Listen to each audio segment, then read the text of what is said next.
උතුම් වූ පින්බර පොහෝ දිනයක් වේවා ආදරණීය ඔබ සියලු දෙනාටම.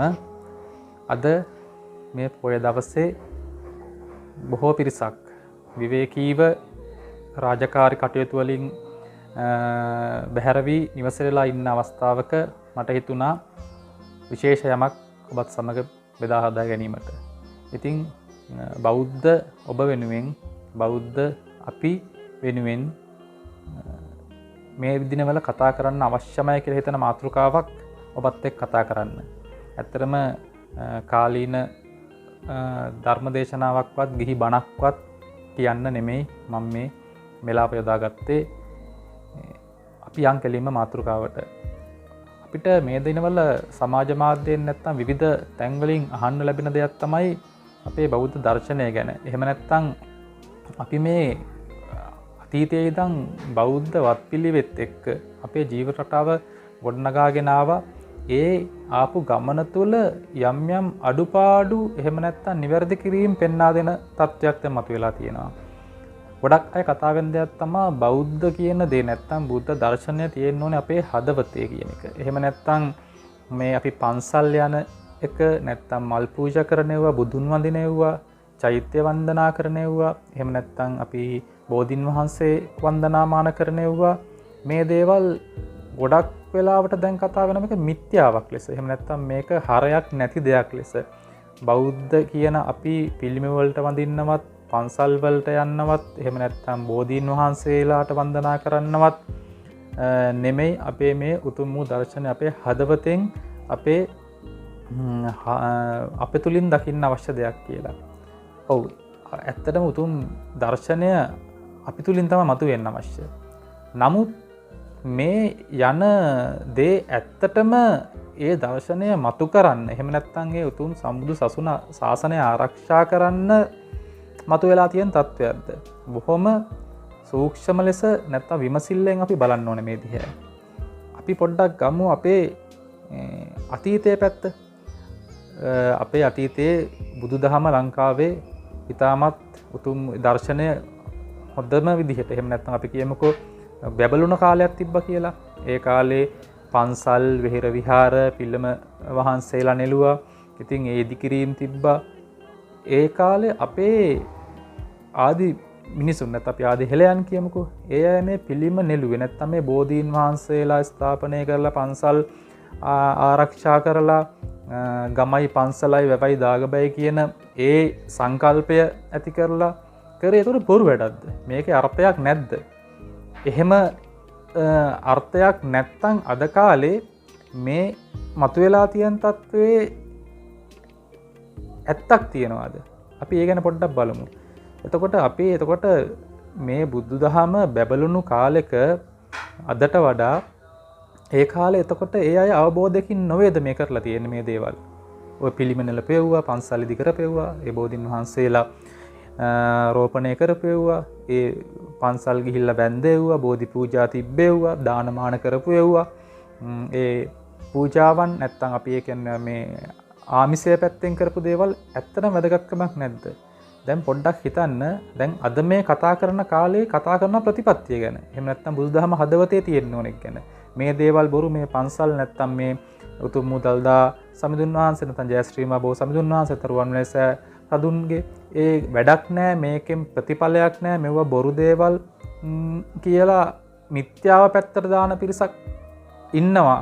එතකොට අපි අතීතයේ ඒ කරපු දේවල්, අතීතයේ අපේ පැරැන්නන් කරපු දේවල් තුල හරයක් නෑ කියලා කියනවා. ඒකෙන් ප්‍රතිඵලයක් නෑ කියලා කියනවා. එතකොට පොඩ්ඩක් අපි බුදුදහම නැත්නම් බුදු දර්ශනයේ පැත්තකින් තියලා අපේ මේ භෞතික ස්වභාවයෙන් අරන් බලමු. අතීතයේ අපි ශාස්ත්‍රීයයි. වැව ගම පන්සල කුෂිකාර්මය අතින් අපේ රට අතීතයේ ඉතාමත් ශාස්ත්‍රීයයි. පෙරදිග ධාන්‍යාගාරය කියලා කීවේ. එතකොට ඒ කාලේ ඒ කරපු ඉදිකිරීම, එහෙම නැත්නම් ඒ කරපු අපි වාරි මාර්ග පද්ධතිය ගන්නකො. ඒ කරපු දේවල් දිහා බලද්දී අපි ඉතාමත් දියුණු තාක්ෂණයක් දැනුමක් අපේ පැරණන් ගාව තිබිලා තියෙනවා. එතකොට ඒ අයගේ දියුණු තාක්ෂණයක්, දියුණු කෘෂිකර්මයක්, දියුණු ආර්ථිකයක් තියෙද්දී එතර දියුණු මනසකින් කටයුතු කරපු අය මේ දේවල් කරේ බොරුවටද? අවබෝධයකින් තොරවද?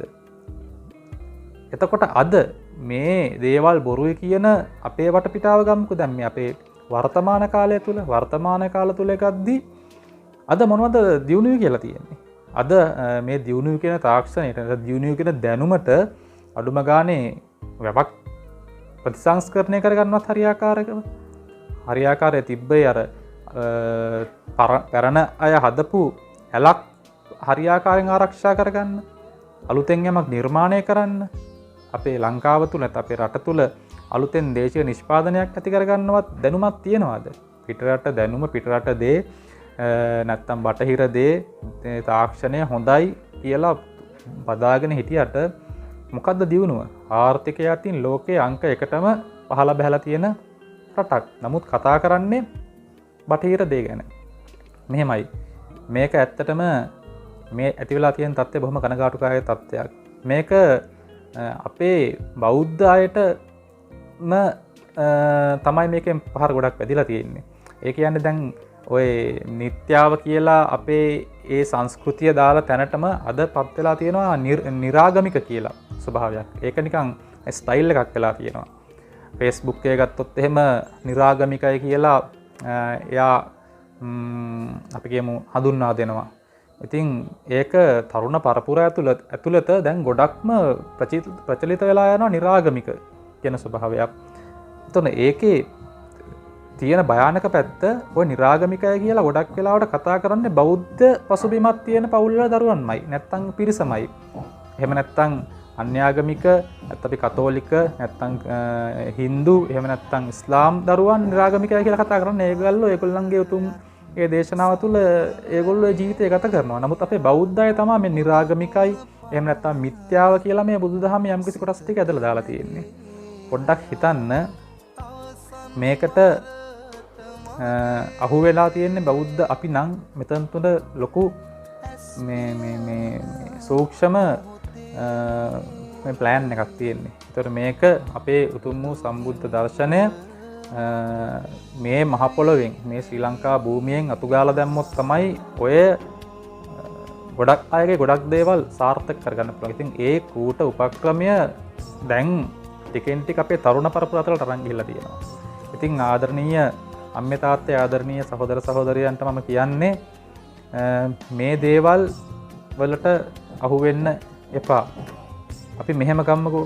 අපි පොයට පන්සලට යනවා. නැත්තම් අපි පවුල පිටින් අවුරුද්දට නැත්තම් වෙසක් එකට නැත්තම් නිමාඩු දවසක පන්සලට යනවා. පන්සලකට ගියාපුවාම නැත්තම් අපි සුදු වැක්කින් සැරසිලා පවුල පිටින් පවුලේ අය පන්සලට යන්නේ බොහොම නිවීමකින් නැත්තම් බොහොම සංයමයෙන් යුතුව. පන්සලට ගියාපුවාම බෝධීන් වහන්සේ ගාවට ගියාපුවාම බුදුගෙට ගියාපුවාම දැනෙන සැනසීම, ඒ අපිට මනසට දැනෙන නිවීම මොන වගේ දෙයක්ද? ඉතින් ඒ දැනීම තුළ අපිට කොච්චර අපේ තිබ්බේ වෙලා ප්‍රශ්න මොහොතකට හෝ අපේ තිබ්බේ මානසික පීඩනය මොහොතකට හෝ තුනී වෙලා යනවා තේරෙන්නේ නැද්ද? පන්සල් ගිය පන්සල් යන බහුතරයක් දෙනා අපි ඒක දන්නවා. ඒක අපිට අමුතුවෙන් කියන්න දෙයක් නැහැ. බෝධින් වහන්සේ ගාවට ගිහිල්ලා අපි පොඩ්ඩක් වෙලා වාඩි වෙලා S2 පියාගෙන බුදුගුණ මෙනෙහි කරද්දී ඒ වටින් හමන සුළඟ බෝධීන් වහන්සේගේ ඒ පොළවල වැදිලා එන ඒ ශබ්දය සුළඟ මොනතරම් නිවීමක්ද ඇති කරන්නේ. ඉතින් උතුම් දර්ශනය තුලම තියෙනවානේ ප්‍රතිපත්තිය සහ ආමිෂය කියලා දෙකක්. ප්‍රතිපත්තිය තියෙන්න ඕනේ. ප්‍රතිපත්තිය නැතුව ආමිෂය විතරක් කරලා අපිට ඒ උතුම් වූ දර්ශනය අපි තුලින් මතු කරගන්න බෑ. නමුත් මේ ආමිෂය කියන එක අයින් කරලා ප්‍රතිපත්තිය විතරක් අපිට අද කාලේ මේ දහම මතු කරගන්න බෑ. ඉතින් මේ යන විදිහට මේ යන ක්‍රමය අනුව ආමිෂය ටිකෙන් ටික අයින් වෙන්න ගියොත් අපි පන්සලට යන එක නැත්නම් බෝධීන් වහන්සේ වන්දනාමාන කරන එක, චෛත්‍ය වන්දනාමාන කරන එක, එහෙම නැත්නම් මල් පූජා කරන එක, එහෙම නැත්නම් අපි බුද්ධ පූජාවක් කියන එක, ඒ වගේ දේවල් අපෙන් ටිකෙන් ටික අයින් වුණොත් අපිට ඒ හුරුව අපිට ඒ ආభాෂය අපේ පැරණන්ගෙන් අපේ අම්මලා තාත්තලාගෙන් අපේ පැරණන්ගෙන් තියෙනවා. නමුත් අද උපදින දරුවට ආදරණීය තරුණ දෙමාපියන්ට මම මේ කියන්නේ ඒ දරුවන්ගෙන් ওই ටික ගිලිහිලා ගියොත් ආමිෂයෙන් තොරව ප්‍රතිපත්තිය කොහෙන්ද හොයාගන්නේ? ප්‍රතිපත්තිය ඒ ධර්මය ඒ පණිවිඩය කාගෙන්ද එන්නේ එළියට? ප්‍රතිපත්තිය දැනෙන්න ප්‍රතිපත්තිය අපි තුලින් මතුවෙන්න අපිට මේ වටපිටාව අපිට ආරක්ෂාව අපිට මේ බුදුදහම තුල නිර්මාණය කරලා තියෙන අපේ පැරැන්ම මේ සියලු දේ දැනගෙන මොකද අපේ පැරැන්නෝ දැනන් ඉඳලා දැනන් හිටියා මේ බෞද්ධ පරිසරයක් නිර්මාණය කරන්න නැත්තම් ඒ ಗುಣධර්ම භාවය නැත්තම් ඒ පවුල තුල ඒ සමගිය නැත්තම් ගම තුල ඒ සමගිය ඒ බැඳීම නිර්මාණය කරන්න මේ දේවල් අවශ්‍යයි කියලා. අපි මේ නිවන ගැන උතුම්ම නිවන ගැන අපි කතා කරන්න වාට වඩා අපි නිවන තරහා යන්න අපේ වටපිටාව ගොඩනගාගෙන ඉන්න එපා. අපේ පවුල තුල සමගිය සාමිය තියෙන්න එපා. අපේ ගම තුල සමගිය සාමිය තියෙන්න එපා. අපේ රට තුල සමගිය සාමිය තියෙන්න ඕනනේ. ඉතින් මේ ධර්මය අවබෝධ කරන්න පිටිවහලක් වෙන මේ ආමිසය කියන එක අපෙන් ඉවත් කරන්න අපේ බෞද්ධ පරිසරය තුලින් ඉවත් කරන්න විශේෂ වැඩපිළිවෙලක් මේ ක්‍රියාත්මක වෙන්නේ. ඉතින් ඒ දේ පොඩ්ඩක් තේරුම් ගන්න ඕනේ. අපි පොඩ්ඩක් ආයේ ආමිසය පැත්තට ගියොත් අපි පොයට පන්සලට ගිහිල්ලා නැත්තම් බෝධින් වහන්සේ ගාවට ගිහිල්ලා මලක් පහනක් පූජා කරලා සුවඳුන් ටිකක් සුවඳ කුරු ටිකක් පත්තු කරලා ඒ ගත කරන කාලය තුල අපේ මනසට ඒ දැනෙන ශක්තිය, ඒ දැනෙන නිවීම, ඒ දැනෙන අපිට වචනෙන් කියාගන්න බැරි දේ කොතරම් ශක්තිමත්ද ඒ දැනෙන දේ තුලනේ අපි උතුම්ම බුදුගුණ සිහි කරන්නේ. අපි පන්සලට ගිහිලා සිහි කරන්නේ අපේ ශාස්ත්‍රූවරයන් වහන්සේගේ ගුණ. අපේ ශාස්ත්‍රූවරයන් වහන්සේ දේශනා කරපු ධර්මය අපි සිහි කරන්නේ. ඉතින් ඒ දේ සිහි කරන එක, ඒ දේ හිතෙන් දකින්න එක වැරදි කියලා කාටවත් කියන්න පුළුවන්ද? අපි දල්දා මාලිකාවට ගියොත් අපි එතන ගිහිල්ලා අපි උතුම් වූ සම්බුදු පියාණන් වහන්සේගේ ශ්‍රී මුඛයෙන් දේශනා කරපු ඒ උතුම් වූ ධර්මයේ ස්පර්ශ කරපු ඒ ධර්මයෙන් කම්පණය වූ උතුම් ධාතුන් වහන්සේ එතන වැඩ සිටින්නේ. එතකොට අපි පොඩ්ඩක් හිතන්න ඕනේ ওই යන්ත්‍ර කරේ දාගෙන එහෙම නැත්නම් අපි කියන විවිධ ඔය කැට් අය කියයි විවිධ ගල් අතේ දාගෙන එහෙම නැත්නම්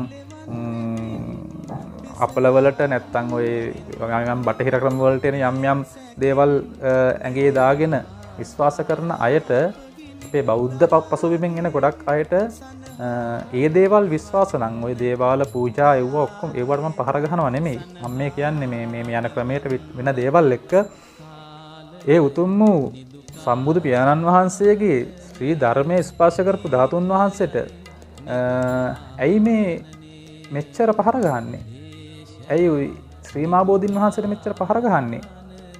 ඇයි අපේ බෞද්ධ පසුබිමක තියෙන මේ දේවල් වලට පහර ගහන්නේ? මේ දේවල් ඔළුවට බරක් කරගන්නේ ඇයි?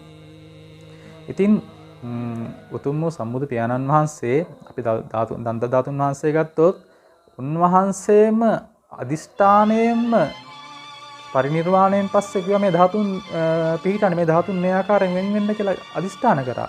දැන් උන්වහන්සේ තිබ්බනේ මේ ධාතුන් වහන්සේලාවත් ඉතුරු නොවෙන්නේ පරිනිර්වාණ කටයුතු කරන්නේ. උන්වහන්සේ උනත් මේ ධාතුන් වහන්සේලා නැත්තම් ඒ අවශේෂ ඒ කොටස් ඒ ආකාරයෙන් විසිරෙන්න ඒ ආකාරයෙන් පවතින්න කියලා අදිෂ්ඨාන කරේ මේ ශාසනය ආරක්ෂා වෙන්න මේ දේවල් වල යම්කිසි අවශ්‍යතාවයක් තියෙනවා කියන එකද.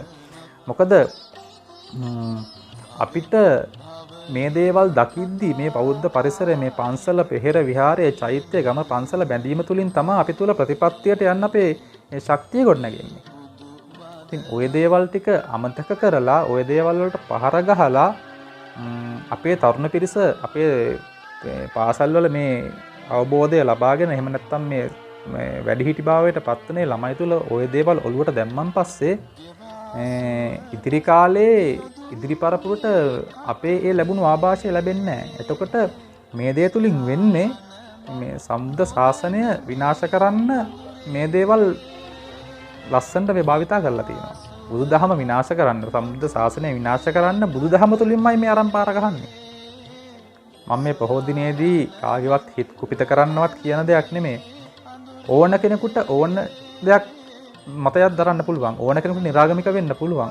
ඕන කෙනෙකුට සමුගේ මත ඉදිරිපත් කරන්න පුළුවන්. නමුත් මේ ආදරණීය ඔබගෙන් වැඳලා ඉල්ලා ඉතින්නේ උතුම් වූ සම්බුද්ධ ශාසනය ආරක්ෂා කරගන්න. අපේ පැරණන්, අපේ දෙමාපියන්, අපේ ආදී මුතුන් මිත්තන් මෙව ආරක්ෂා කරන් ආවේ ඒ දේගොල්ලෝ ඒ ගාය දැක්ක මේ අවබෝධයෙන් ඒ දැනුම තුල මේක අවශ්‍ය හින්දා මෙච්චර වැරදි දේවල් කරන මෙච්චර ওই පාටි වලට යන එහෙම නැත්නම් මේවා යම්කිසි විකාර වැඩ කරන කිසිම හරයක් නැති වැඩ කරන වෙලාවේ පන්සලකට පොඩ්ඩක් ගිහිල්ලා මලක් පූජා කරන එක, එහෙම නැත්නම් දානය ටිකක් පූජා කරන එක, එහෙම නැත්නම් බෝධි පූජාවක් තියෙන එකද වැරද්ද? අර දේවල්ද හරි? හරයක් නැත්තේ. හිත නිවා ගන්න එකද? හිතට නිවීම දැනෙන එකද? නැත්නම් හිත කැළඹෙන එකද? හිත කුපිත වෙන දේවල් වලට මේ හරි කියන්නේ? හිත නිවෙන්නේ නැතුව අවබෝධයට යන්නේ කොහොමද? සීලය, සමාධි, ප්‍රඥා කියලා කියන්නේ මම ධර්මය ගැන ගැඹුරෙන් මම කතා කරන්න දන්නේ නැහැ. මම මේ සරලව කියන්නේ මට අවබෝධයෙන් මට දැනෙන දේවල් ටික, පේන දේවල් ටික. අපේ මනස නිවෙන්න ඕනනේ අපි මේ ප්‍රඥාව ලබන්න. අපි මේ මනස නිවෙන්නේ නැතුව කොහොමද අවබෝධය ලබන්නේ? මේ ඇවිලිලා මේ වෛරයෙන්, ක්‍රෝධයෙන්, එහෙම නැත්නම් මේ ප්‍රශ්න වලින් මිරිකිලා ඉඳලා ඔළුව හිර කරගෙන කොහොමද අපි අවබෝධයක් ලබන්නේ? අවබෝධයක් ලබන්න සිත පිරිසිදු වෙලා ඉන්න ඕනේ. මනස පිරිසිදු වෙලා ඉන්න ඕනේ. ඉතින් මනස සිත පිරිසිදු කරන්න, ඒ සිතේ නිවීම, ඒ මනසේ කම්පන ස්වභාවය ඉහළට ගන්න තමයි මේ ආමිෂය ගොඩනගලා තියෙන්නේ. ආමිෂය තුලින් වෙන්නේ ඒ දේ.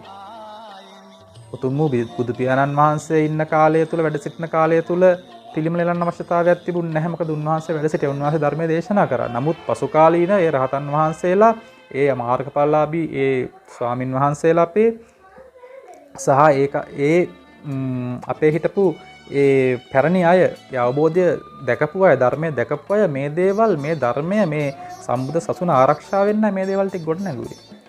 ඉතින් ඒ දේවල් වලට පයින් ගහලා, ඒ දේවල් වල අයින් කරලා මේ යන්න හදන්නේ වෙනම පැත්තකට. ඒ දේවල් ටික අභාවයට ගියන් පස්සේ ඔය අවබෝධය කියන දේ සමාජයට දෙන්න කවුද ඉන්නේ? කිසි කෙනෙක් නැහැ.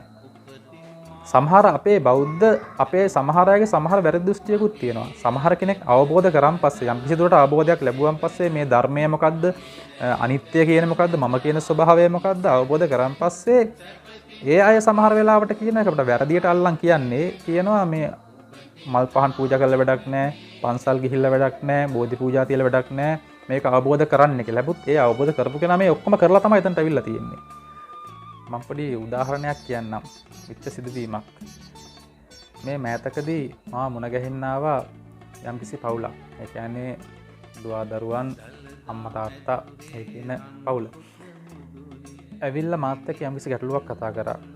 යම්කිසි රෝගී තත්ත්වයක් එක්කම විච්ච ගැටලුවක් ගැන කතා කරද්දී ඒ කතාබහ යම් තාක්කට ඉදිරියට යද්දී මේ පවුලේ අම්මා හෝ තාත්තා කියලා ගම්මුකෝ. මම පුද්ගලයා කියන්නේ නැතුව කියන්නම්. මොකද ඒ අයත් සමහරට මේ වීඩියෝ එක බලන්න පුළුවන්. එයාට පහර ගැහැමක් නෙමෙයි මම මේ කියන්නේ. මම ඒ වෙලේ එයාටත් ඒ දැනුවත් කිරීම කරා. ඉතින් කීවා මේ මම ඇහුවා දැන් ඔය පවුලේ අය පොයට නැත්තම් ඉඳලා හිටතරි පන්සල් ගිහලා මල් පහන් පූජා කරනවාද? ගෙදර එකට බුදුන් වඳිනවාද? ඒ දේවල් කරනවාද කියලා ඇහුවා. ඉතින් පවුලේ එක කෙනෙක් කිව්වා මෙව්වා කරලා වැඩක් නැහැ. මේ මම කියන ස්වභාවය නැත්තම් මේ අනිත්‍ය කියන එක මම හොඳට දන්නවා. මේ මල් පූජා කරන එකවත් මේ බෝධි පූජා තියෙන එකවත් පන්සල් යන එකවත් නෙමෙයි ඇත්තටම කියලා මේ මටත් පොඩ්ඩක් කියලා දුන්නා ගැන.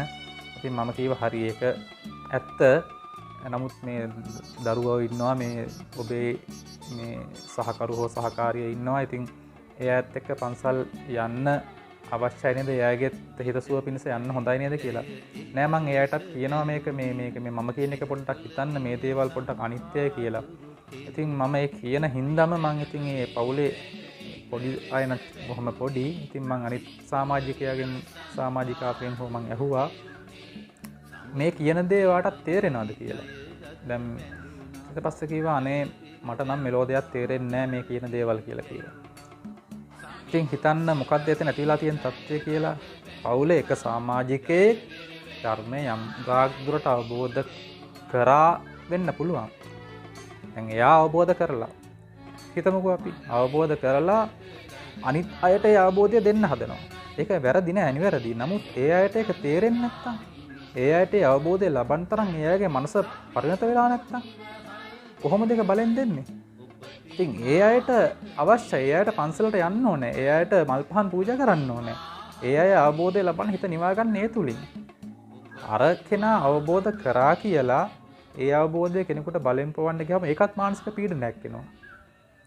මම කියන්නේ ඒ ලොකු ගැටලුවක් ඇති වෙච්ච තැනක් මම මේ කියන්නේ. ඉතින් මම එතනින් තේරුම් ගත්තා ඇත්තටම මේ අපිට ප්‍රශ්න කියනවා මේ ධර්මයක් වැරදියට ගත්තොත් ප්‍රශ්නයක් ඒක. දැන් මම යම් කිසි අවබෝධයක් මම එහෙම ලොකු අවබෝධයක් ලබපු කෙනෙක් නැත්නම් මේ මාර්ගඵලලාභියෙක්වත් නෙමෙයි මම ඒක යම් කිසි දැක්මක් මන් තුලින් මම දැක්කා කියලා මම ඒක පුළුවන් කෙනෙකුට මාර්ගය මම දැකපු දේ මං කියලා දෙනවා. නමුත් ඒක පිළිගන්නේ නැහැ කියලා මගේ හිතවත් කෙනෙක් නැත්නම් මගේ පවුලේ කෙනෙක් නැත්නම් මගේ බිරිඳ වෙන්න පුළුවන්. ඒ අයට ඒක අවබෝධ වෙන සීමාව තුළ මං කියන නිසා ඒ අයට බලපෑම් කරන්නේ නැහැ. ඉතින් ඒ අය පන්සල් යන්න කැමති, ඒ අය මල් පූජා කරන්න කැමති, ඒ අය මේ කටයුතු වල දෙන්න කැමති, ඒ අයට ඒ නිදහස දෙන්න ඕනේ. ඉතින් අපි එහෙම හිතනවා නම් උතුම් බුදු පියාණන් වහන්සේ ධර්මයේ දේශනා කරපු කාලේ සියල්ලෝම නිවන් දැක්කේ නැහැනේ, සියල්ලෝම මාර්ගඵල ලැබුවේ නැහැනේ. ඒ යම් යම් අයගේ කුසල් ශක්තිය, පින් කුසල් ශක්තිය මත අවබෝධ කිරීමේ ශක්තිය මත තමයි මේ මාර්ගය අවබෝධ කරන්නේ. ඉතින් මේ මාර්ගය අවබෝධ කරන්න මම කිව්වේ අර ධර්මය අවබෝධ කරපු කෙනෙක් අවබෝධ කරා කියලා හිතපු කෙනෙක් වුණත් ඒ වගේ විදිහට මේ ආමිෂය කියන එක අයින් කරන්න කියනවා නම් එතන නැත්තම් ලොකු වැරද්දක් තියෙනවා. මොකද මම නැවතත් මේ අවසාන වශයෙන් මම කියන්නේ මේ වෙලාව ගොඩාක් දික් කරන්නේ නැතුව තරුණ අම්මලාගේ තාත්තලාගෙන් මම මේ ආදරයෙන් ඉල්ලන්නේ ආමිෂය කියන දේ අයින් කරලා අවබෝධය කියන දේ විතරක්. එහෙම නැත්නම් මේ හදවතේ නැත්නම් අපි තුලින් ධර්මයේ දකින්න කියන දේ විතරක් තුලින් මේ යන සමාජ රටාව තුළ මේ යන ප්‍රශ්නත් එක්ක මේ යන ආර්ථික පීඩනයත් එක්ක මේ යන ක්‍රමය තුළ හිතේ නිවීමක් හොයන්න ගොඩක් අමාරුයි. ඉතින් ඒ හින්දා මේ ඉදිරියට අනාගතය බාරගන්නින ළමයිට දුවා දරුවන් වෙනුවෙන් පොඩි අය වෙනුවෙන් මේ ආමිෂය කියන එක මේ ප්‍රතිපත්තිය කියන එක දෙකම එකට යන විදිය කියලා දෙන්න. වෙසක් එකට වෙසක් කූරු ටිකක් පත්තු කරන්න, බකට්ටියක් පත්තු කරන්න, පහන් ටිකක් පත්තු කරන්න, ඉඳලා හිටලා ගෙදර දානමාන දෙන්න, පන්සලට යන්න පවුලේ අය එකතු වෙලා පන්සලට ගිහිල්ලා එකට බුදුන් වඳින්න, ඒ කටයුතු කරන්න, හිතට ඒ නිවීම සැනසීම එතකොට දැනෙනවා, පවුල් එකමුතු බව දැනෙනවා. අපි ධර්මය අවබෝධ කරනවත් එක්කම අපේ වටපිටාව ලස්සන කරගන්න, අපේ පවුල ලස්සන කරගන්න ඕනේ. අපේ හැඟීම් වලින්, අපි සිතුවිලි වලින් ලස්සන වෙන්න ඕනේ. ඒ තුලින් තමයි අපි මේ අවබෝධය කරා යන්න ඕනේ. ඒ තුලින් තමයි අපි විදර්ශනාව දකින්න ඕනේ. ඒ තුලින් තමයි අපි අනිත්‍ය කියන විදර්ශනාව මෙනෙහි කරන්න ඕනේ. ඒ නිවීම තුලින් තමයි මෛත්‍රී කරන්න ඕනේ. මේ සියලු දේම එකතුවකින් තමයි අපිට මේ අවබෝධය ගන්න පුළුවන්. ආමිෂය ප්‍රතිපත්තිය දෙකම වැදගත්. ඒ හින්දා රැල්ලට ගිහිල්ලා මේ යන ක්‍රමයට ආමිෂයට පහර ගාලා නැත්තම් මේ පන්සලට නැත්තම් මේ බෝධින් වහන්සේට එහෙම නැත්තම් මේ පුද පූජා වලට බෞද්ධ නැත්තම් දල්දා සමිඳුන් වහන්සේට ඒ වගේ දේවල් වලට පහර ගහලා මනස නැත්තම් හිත කිලිටි කරගන්න එපා. අනාගත පරපුරට මේ උතුම් වූ දර්ශනය, මේ උතුම් වූ බුද්ධ ශාසනය බාර කරන්න. ඒ අයටත් මේකේ ප්‍රතිඵල අත්විඳින මේ සියලු දේවල් අපේ පැරණන් අපිට බාර දුන්නා වගේ ආරක්ෂා කරලා බාර දෙන්න. එහෙම නැත්තම් අපෙන් පස්සේ පැවතෙන මේ පරපුර බොහොම අදුරකට යනවා. මේ ශාසනය උතුම් වූ ශාසනය, මේ උතුම් වූ දහම ඇහෙන්න තත්ත්වයක් නැති වෙලා යනවා. ඉතින් මේ පොය දිනේදී ආදරයෙන් ඉල්ලන්නේ ඔබ සියලු දෙනාගෙන්ම ඕන කෙනෙකුට ඕන මතයක් දරන්න ඉඩ දෙන්න. නමුත් ඔබ පවුලක් වශයෙන් මේ දේවල් ඔබගේ දුවදරුවන්ට ඉදිරි පරපුරට මේ දේවල් කියලා දෙන්න. මේවා පෙන්ලා දෙන්න. එයාට මේ ආදර්ශ ලබා දෙන්න. අපේ බෞද්ධ ඉතිහාසයේ බෞද්ධ අතීතයෙන් ඒ අරගෙන හොඳ දේවල් ටික දෙන්න. ඔය නිරාගමිකයි කියලා එහෙම නැත්නම් ඔය මෙව්ව අයින් කරන්න කියන හැමෝමත් ඔය දේවල් කරනවා. හොරෙන් ඔය දේවල් කරනවා. පේන්න කරන්නේ නැතුව. නමුත් සමාජ මාධ්‍ය ඉදිරියේ ඒගොල්ලන්ගේ ප්‍රතිරූපයක් ගොඩනගා ගන්න වෙනම ආකර්ෂණයක් ලබා ගන්න අමුතු දෙයක් කියන්න ස්ටයිල් එකක් කරගෙන ඔය දේවල් කියනවා. ඉතින් මේ දේවල් වලින් අපේ මේ සම්බුද්ධ ශාසනය විනාශ කරන්න බලාගෙන ඉන්න යම්කිසි පිරිසක් ඒ අය අපේ බෞද්ධයම තමයි පාවිච්චි කරන්න මේ දේවල් වලට. ඉතින් ඒ රැල්ල දැන් යන්න පටන්ගෙන තියෙනවා. නමුත් අපිට පුළුවන් විදිහට අපේ හිතවතුන්, අපේ පවුලේ, අපේ අසල්වාසීන් ආරක්ෂා කරගන්න පුළුවන් නම් අපිට යම්කිසි කෙටි කාලීන හරි මේ ශාසනය අපිට ආරක්ෂා කරගන්න පුළුවන්.